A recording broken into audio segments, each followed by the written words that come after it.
The time for beating the bounds, it is done. In those early years, we shored up the entrances, declaring no room. We were suffering.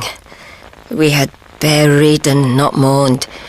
We rode buses to keep warm and shopped in Iceland to keep cool. We took to our phones and ordered more crap, made by those for whom we didn't have room, to fill our empty hearts with crop-top reverie and sweet-tasting lip gloss. Barricaded in, it felt like we'd lost our future as well as our past.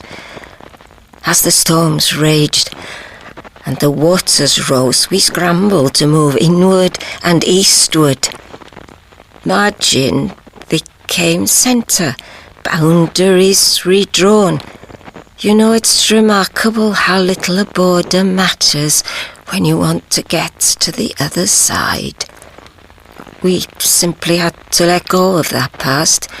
It was doing us no good.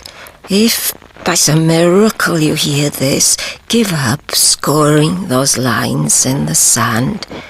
They are already disappearing in plain sight.